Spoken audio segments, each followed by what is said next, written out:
Et bonsoir à tous et à toutes, je suis particulièrement heureux de vous retrouver ce soir pour la tranche info en direct sur vos antennes de Canal 10 Télévision. Au programme de cette soirée, le journal local et régional Info 10. Je reçois Madame Jardon, directrice artistique du festival Musicienne en Guadeloupe. Nous parlerons musique et lutte contre le cancer.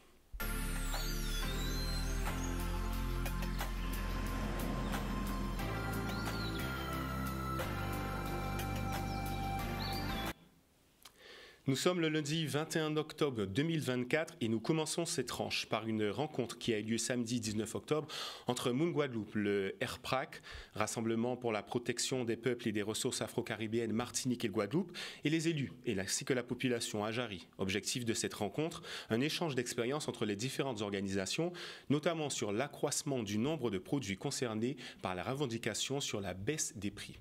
Un reportage d'Olivier Félix. C'était important pour moi, en tant que Guadeloupéen, d'être présent avant d'être un eurodéputé. Je suis un Guadeloupéen, donc il est tout à fait normal. C'est une question, une problématique qui touche nos compatriotes que je sois autour de cette table, effectivement en tant qu'élu, mais je suis extrêmement déçu du comportement des élus locaux qui sont totalement absents d'un sujet aussi important. Je trouve qu'il y a eu des échanges constructifs. Je salue la venue du RPRAC Martinique pour nous faire part de leur expérience. Ils luttent pour quoi ? Pour baisser les prix de l'alimentaire. Est-ce que c'est une bonne lutte? La réponse est oui. Bien évidemment, j'ai rappelé que je ne partage en aucun cas la violence et tout autre débordement. Mais il ne s'agissait pas de ça. D'ailleurs, ils ont dit eux-mêmes qu'ils étaient des pacifistes. C'était indispensable pour nous d'être là. Parce que, comme je l'ai dit ou redit pendant cette réunion, c'est une fierté pour nous d'être là aux côtés des Guadeloupéens, de pouvoir faire peuple avec eux. Pas peuple guadeloupéen, peuple martiniquais, c'est peuple caribéen. Faire peuple. Et puis pour mener ce combat-là, puisque c'est un combat qu'on a entamé en Martinique depuis le 1er septembre, on a vu quelques pièges. On a eu la déception de voir que jusqu'au bout, les attentes du peuple n'ont pas été satisfaites. Et on vient mettre en garde les Guadeloupéens, leur dire attention, observez bien, prenez de notre expérience les leçons et dirigez-vous directement vers les points stratégiques pour essayer de poursuivre et de finaliser là où nous, on n'a pas pu finaliser. On s'attend déjà on connaît déjà les procédés qui sont faits par la grande distribution et aussi quand même une certaine complicité de nos politiques parce que pour avoir signé en Martinique un protocole qui ressemble à n'importe quoi, sans le RPRAC, il faut quand même une certaine déliquescence politique pour arriver à faire une telle propreté intellectuelle. Nous ne voulons pas créer une faction sociale ni sociétale. Il est important que ça soit sur l'ensemble des prix parce que nous n'allons pas décider pour les autres de ce qu'ils veulent manger. Même si on peut considérer que c'est de la malbouffe, chacun reste encore maître de lui-même et a le choix de son alimentation. Il faut qu'on puisse tirer le bénéfice de leur expérience pour aller plus loin. En Guadeloupe, qu'est-ce qu'ils veulent?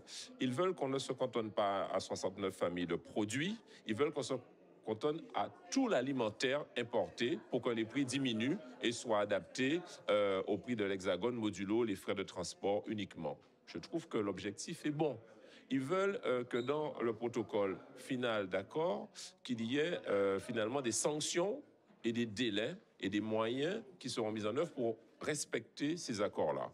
En cas d'accord avec ça aussi. Je vais prendre ma plume pour demander à l'ensemble des élus qui n'ont peut-être pas pu se rendre disponibles aujourd'hui, que l'on puisse organiser rapidement des tables rondes pour avancer sur le sujet parce que ces populations nous ont souffert. Et nous ne pas qu'à laisser souffrir, population nous. Donc, l'objectif est bon, la réunion pour moi s'est bien passée. Maintenant, il faut nous réunir aussi ici dans Guadeloupe, élus, représentants État, grande distribution, pour nous parler, pour nous trouver des solutions. Et dans un tout autre registre, le service de neurologie et France AVC Guadeloupe ont organisé, dans le cadre des Journées mondiales de l'AVC, à la Maison de l'agriculteur et de la ruralité de Petit-Canal, une journée de prévention sur la détection et les risques liés à l'AVC. Une matinée avec des ateliers, des activités physiques adaptées, de l'information sur les signes avant-coureurs de l'AVC, mais aussi sur le diabète et l'hypertension. Regardez tout de suite les images d'Olivier Moradel. L'objectif de la journée, c'est de faire justement de la prévention pour les AVC parce qu'on sait que 90% des AVC sont évitables en faisant de la prévention. Donc l'important pour nous, c'est de pouvoir parler au maximum de Guadeloupéens. Donc c'est pour ça que chaque année, on se déplace dans une autre ville pour cette manifestation dans le cadre de la Journée mondiale des AVC, pour faire de la prévention, expliquer quels sont les signes et les symptômes et comment il faut réagir justement en appelant le 15 à l'apparition brutale de ces signes. L'AVC, c'est des signes simples le plus souvent, une faiblesse au visage, une faiblesse au bras d'un côté le plus souvent, c'est ce qu'on appelle une hémiplégie. Mais ça peut être aussi des vertiges, ça peut être aussi des difficultés à marcher, à se lever du lit le matin alors qu'on était bien de façon brutale. Ce qui compte, c'est la brutalité du symptôme et n'importe quel signe brutal doit nécessiter de faire le 15 et de prendre un conseil auprès des médecins du SAMU. J'ai quelqu'un de ma famille qui a fait un AVC et je ne savais pas quelle décision prendre. J'ai complètement occulté le 15 alors que c'est ce qu'il faut faire. Et puis pour moi aussi, on ne sait jamais, je peux avoir quelques signes avant-coureurs de l'AVC. Le tabac, qui était quand même un problème dans notre société, l'hypertension artérielle, le diabète, donc il faut faire contrôler sa tension régulièrement. Ensuite, le poids, ne pas prendre trop de poids. Nous sommes dans une société où il y a près de 50% de personnes qui ont une obésité, donc un poids au-dessus de la norme. C'est-à-dire un index de masse corporelle au-dessus de 30 à peu près. C'est très bien. J'ai même pu faire vérifier mon ordonnance et il m'a conseillé d'aller voir le médecin. Alors c'est que ça va, il faut venir, il faut faire un petit tour. Pas Benekaki, pas Bigidi, Rété, Douette, Piquant, assis, l'arrêt à la vie. Des phrases que l'on peut entendre souvent, mais qu'il faut aussi savoir écrire. C'est ce qu'ont pu faire les participants à la 12e édition de la dictée créole, organisée par le conseil départemental dans les locaux de la mairie de Petit-Bourg. Une occasion de renouer avec le patrimoine guadeloupéen par le biais de la langue créole. Celle-ci, malgré les petites difficultés techniques liées à l'écriture de la langue, l'important étant de continuer à faire vivre cette langue créole. Pour certains participants même, l'occasion de se préparer à de futurs concours en 2025. Tout de suite, les images d'Olivier Félix. C'était une très belle dictée. D'ailleurs, c'était un très beau thème sur le portable, le téléphone portable actuellement de nos jours. Mais c'était assez long, je l'avoue, parce que moi, je pensais me retrouver avec une dictée d'1 à 2 minutes, mais c'était une dictée avec pas mal de mots, pas mal de phrases, mais c'était une très belle dictée. Alors, la dictée était plutôt intéressante. Juste à certains moments, j'ai eu quelques complications parce que la lecture allait un petit peu trop vite. Après, il y avait quelques mots qui m'ont un petit peu perturbée parce que je ne savais pas s'il fallait coller le mot ou s'il fallait l'espacer. Mais en règle générale, c'était plutôt bien et intéressant. Je l'ai trouvé longue, mais pas si difficile que ça. Je fais du créole depuis 6e et je suis au lycée Charles Préfin et justement je fais du créole à la place de l'espagnol, donc je fais anglais et créole. Il faut savoir que le niveau de créole qu'on fait à l'école est assez haut. Je pense qu'en fait, c'est nécessaire pour nous de retourner aux racines et de retourner à l'identité aussi de notre culture guadeloupéenne. Déjà, la langue, c'est un patrimoine guadeloupéen, la langue créole, parce que souvent, on tend à l'oublier pour passer qu'au français. Mais il ne faut pas oublier que le créole, c'est la langue qui a vu grandir nos parents et nos grands-parents. Il faut toujours l'honorer. En ce mois du créole, c'est justement comme on fait le mois d'Octobre Rose pour d'autres manifestations, plusieurs mois de recueillement. Ben, le créole, c'est à toute sa place, surtout en ce mois qui lui est dédié. Et donc, c'est tout naturellement que la ville de Petit-Bourg, depuis 12 ans d'ailleurs, se consacre à pouvoir remettre le créole en avant. C'est quand même notre langue, donc il ne faut pas en fait que la langue soit morte. Et pour que la langue puisse continuer à vivre, il faut que nous, jeunes, on puisse prendre plaisir à parler la langue et surtout à l'écrire. Parce que beaucoup de jeunes ont des complications à l'écrire. Et c'est pour ça que c'est important, quand il y a créole dans l'école, de prendre l'option ou de faire la spécialité créole. C'est motivant et puis ça rapporte des points en plus pour Parcoursup, pour booster notre dossier scolaire. Donc, c'est important de participer à des manifestations culturelles et puis aussi pour notre culture générale personnelle. Ce qui m'a poussé à participer aujourd'hui, c'est parce que je participe aussi à un autre concours de créole, organisé aussi par le département de Guadeloupe. c'est tous les lycéens en Guadeloupe qui sont conviés à écrire soit un conte, un poème ou une nouvelle. Et les lauréats de ce concours gagnent, le premier gagne 600 €, le second gagne 400 et le troisième 250. Donc c'est pour m'aider à déjà me mettre dans le bain pour le concours qui aura lieu le 20 janvier 2025. Faut que nous apprenions maquer créole pas d'avoir sa peau talent tout bonnement. Parlons maintenant agriculture avec la distribution de l'eau de plants maraîchers bio à cultiver sur l'esplanade Zorobabel aux Abîmes. L'occasion d'encourager la population de Cap Excellence à la réalisation et à l'extension de jardins créoles sur tout le territoire. In fine, il s'agit d'encourager au développement de l'autoconsommation locale. Un reportage signé Charlie Dagonia. L'objectif d'aujourd'hui, c'est quand même une opération dont l'intitulé est Jardin d'excellence, distribution de plants maraîchers bio. Alors c'est vrai que c'est une action qui découle en réalité de notre projet alimentaire territorial Cap-Vort, labellisé, production, transformation et consommation locale.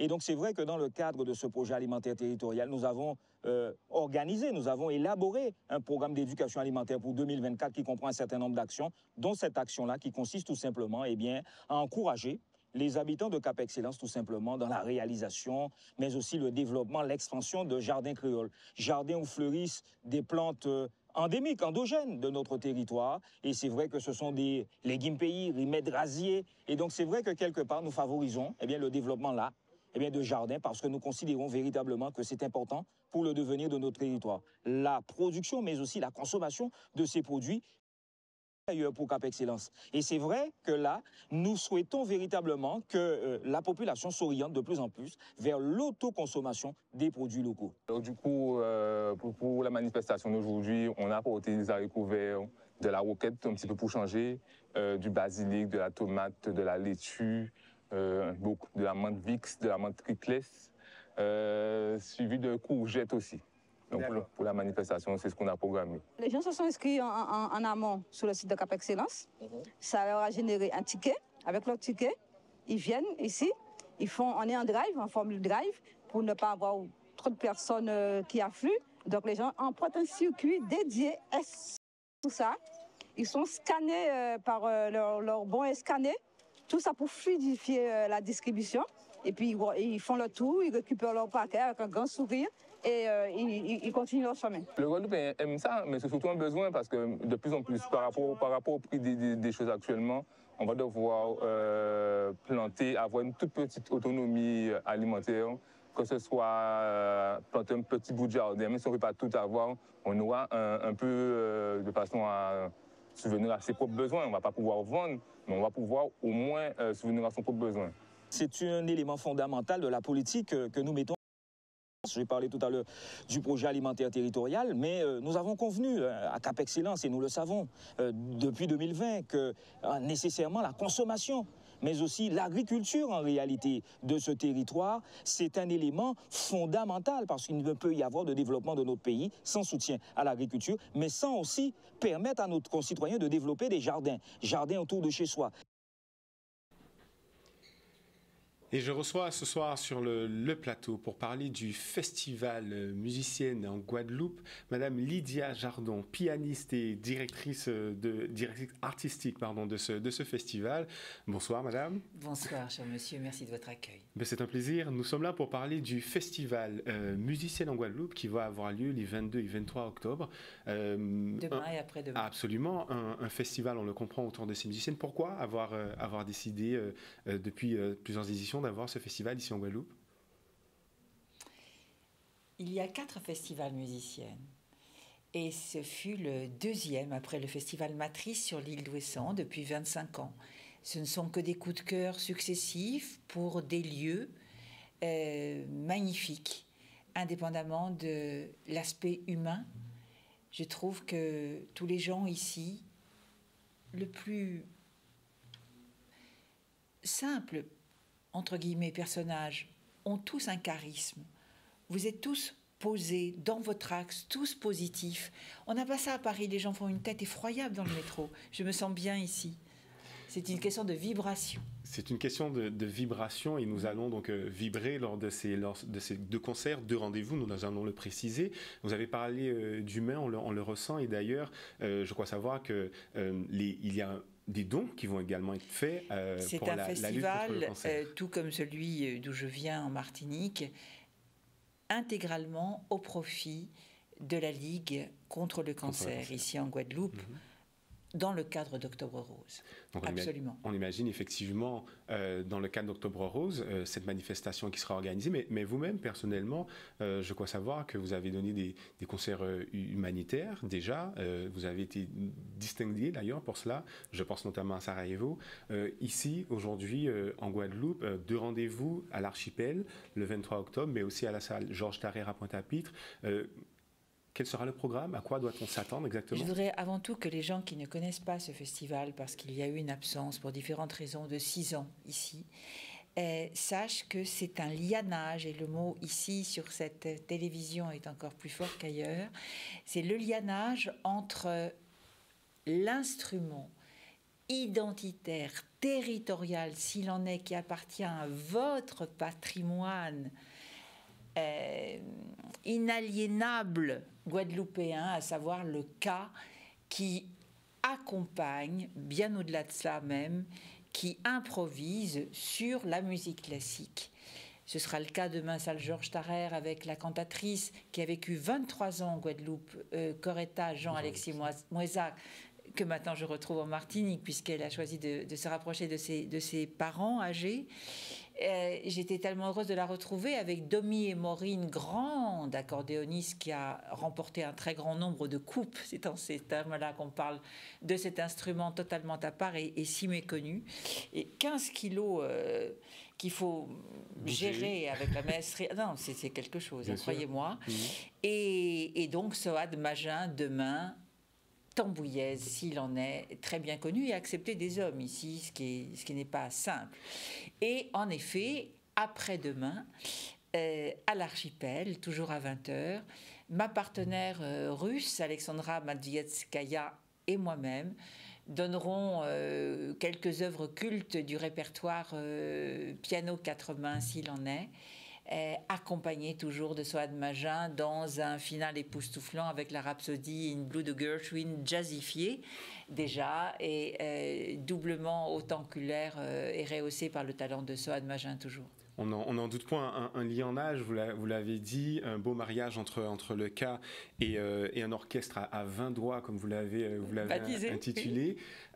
S'il fallait dire quelques mots pour que le plus grand nombre participe à ce festival, que diriez-vous à nos téléspectateurs aujourd'hui qui nous regardent, afin qu'ils vous rejoignent sur cet événement? Nous sommes des artistes qui avons épousé un sacerdoce, c'est-à-dire c'est un choix quotidien C'est un choix au quotidien, mais exactement comme un prêtre. Et ça veut dire qu'il y a un engagement personnel, jusque-boutiste, au service essentiel du don, du partage et de l'amour. C'est aussi simple que ça.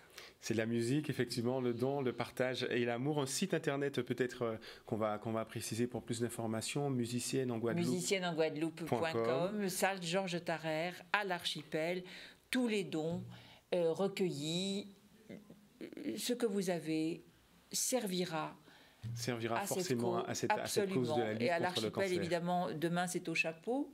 Donc il y a une quête faite au profit de cette ligue contre le cancer. Et à l'Archipel, bien sûr, les gens payent leur place, mais l'intégralité de ce qui sera recueilli par l'association qui chapeaute le festival sera reversé à la Ligue contre le cancer. Je m'y engage personnellement. En tout cas, merci beaucoup de m'avoir permis d'en parler comme ça. Avec plaisir. Ce sera l'occasion donc de passer, de voyager avec vous et en plus que ce voyage soit utile, on l'a dit, avec des dons pour la lutte contre le cancer. Vous ne le regretterez pas. Venez nombreux. Je pense qu'ils vous ont entendu. Merci beaucoup, Madame Jardin, et bonne soirée à vous.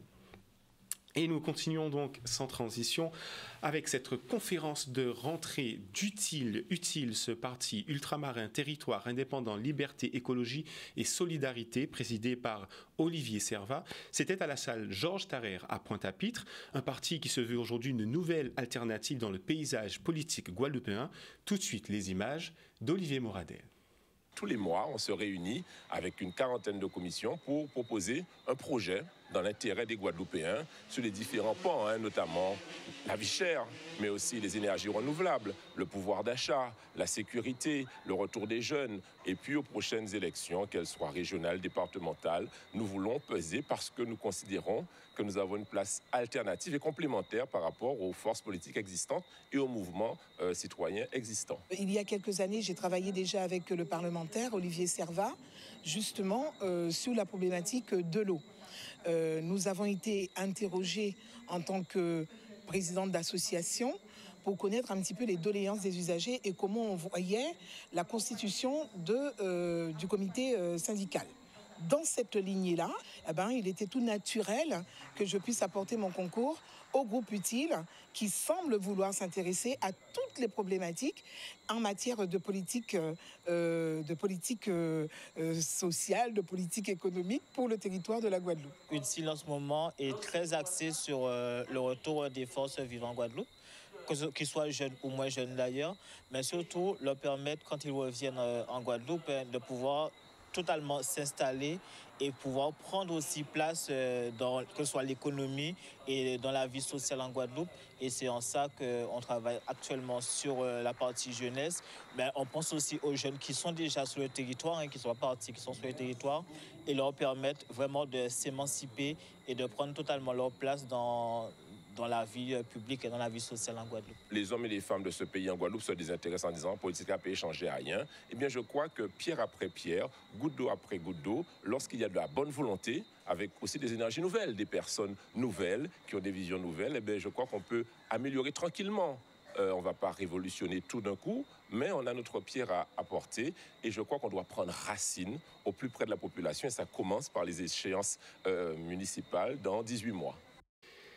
Et vous l'aurez compris, dans le cadre d'Octobre Rose sur notre territoire, de nombreuses manifestations pour la lutte contre le cancer, et notamment cette 12e édition de la Marche Rose organisée et intitulée Marche pour la vie, une marche qui a été organisée par la Ligue guadeloupéenne de lutte contre le cancer et le CCAS des Abîmes.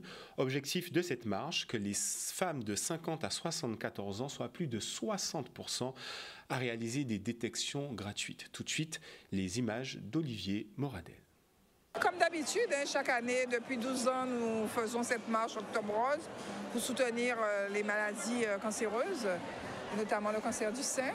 Et c'est vrai qu'aujourd'hui, malgré toutes les manifestations qu'il y a eu, puisqu'il faut savoir que cette manifestation prend une ampleur aujourd'hui en Guadeloupe, malgré toutes les manifestations qui sont tenues, mais nous avons du monde aujourd'hui pour pouvoir démarrer cette marche. Un parrain cette année, Ronnie Javois, qui est un ancien sportif, enfin un grand sportif aux Abîmes et qui a formé beaucoup de jeunes abîmiens et aussi Mister Guadeloupe qui nous accompagne. C'est un honneur.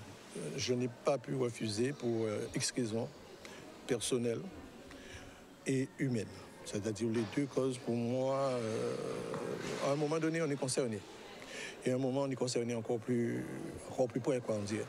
Et là, je suis très concerné par des proches, des gens que j'aime. Et dire non, c'est impossible. Ça fait maintenant pratiquement 14 ans que nous faisons cette manifestation avec le CCAS des Abîmes, qu'on a mis en place ce qu'on appelle la marche pour la vie. C'est une marche pour tous ceux qui luttent contre le cancer et qui va rassembler toutes les personnes qui sont en accord avec cette lutte. Ah oui, va véhiculer des informations cruciales telles que le fait de participer au dépistage, le dépistage organisé pour le cancer du sein de 50 à 74 ans, pour que toutes les femmes répondent, parce qu'en Guadeloupe, on a un taux de réponse qui est en dessous de 50%, et on sait très bien que pour que ce dépistage organisé gratuit ait une valeur et une importance, il faut passer les 60-70%. Et maintenant, direction Morne-à-l'Eau, où s'est déroulée l'inauguration du nouveau gymnase Jocelyn Angloma. Une nouvelle infrastructure qui se dresse en hommage aux champions légendaires et une promesse tenue par Jean Bardaille, maire de la commune, et par Harry Chalus, président du conseil régional de Guadeloupe. Gageons que ce gymnase moderne, d'une capacité de 400 places, permettra aux jeunes sportifs mornaliens de s'exprimer dans les meilleures conditions. Des propos recueillis par Olivier Moradel. Ce n'est pour nous à Morne-à-l'Eau que du bonheur. une ville sportive, hein, mais qui n'a pas eu d'infrastructure sportive convenable, tel un gymnase. Eh bien, la région s'est engagée à nos côtés, avec nous, à construire ce gymnase. Et aujourd'hui, c'est la réception. On le sait très bien, mais en allant, il y a deux clubs qui ont beaucoup représenté la Guadeloupe au niveau national, Zayenna et l'Étoile. Ça m'a gêné en tant que jeune Guadeloupéen, surtout quand j'étais maire de Bémao, de voir beaucoup de finales Zayenna et Étoile se sont déroulées à Bémao. La population de Monalo ne peut pas se déplacer, venir soutenir ces clubs. Le Nord Grande Terre était sous-doté en équipement sportif. Et c'est pour cette raison que la région a voulu, depuis notre arrivée, vraiment équiper toutes les communes de Guadeloupe en matière d'infrastructures sportives. Ce gymnase porte le nom d'un illustre mornalien, quelqu'un qui a été au niveau du football international, Jocelyn Ngoma. Donc pour nous, c'est une avancée formidable et nous savons que Jocelyn Ngoma reste un modèle, un exemple, puisqu'il est revenu au pays afin d'apporter son savoir aux jeunes Guadeloupéens. Vous savez, j'ai fait une carrière dans un premier temps professionnel, football et autres. Maintenant, à travers mon métier qui est entraîneur, surtout pour l'espoir, c'est clair que ce que je fais en Guadeloupe, ça peut représenter énormément. Énormément aussi parce que c'est pour la jeunesse, c'est pour le sport et la santé. Cet outil sera mis à la disposition de tout Mornalien, mais surtout à l'équipe de Zayenna, équipe de football que l'on connaît, puisque le Zayenna représente la Guadeloupe au niveau national, mais aussi à l'Étoile Football, puisque nous avons deux associations puissantes dans le domaine du handball surtout, et que cet outil va être approprié par ces jeunes Mornaliens, et puis cela permettra aussi d'entretenir le sport à Mornalo, permettra aux jeunes de se divertir, permettra aux jeunes d'évoluer et d'avancer. Nous sommes arrivés au terme de cette tranche info. Merci pour votre fidélité à ce programme. N'oubliez pas que sur Canal 10, vous faites l'information et nous la diffusons. Le JT revient demain à 18h30. J'aurai le plaisir d'être encore avec vous. D'ici là, je vous souhaite une excellente soirée.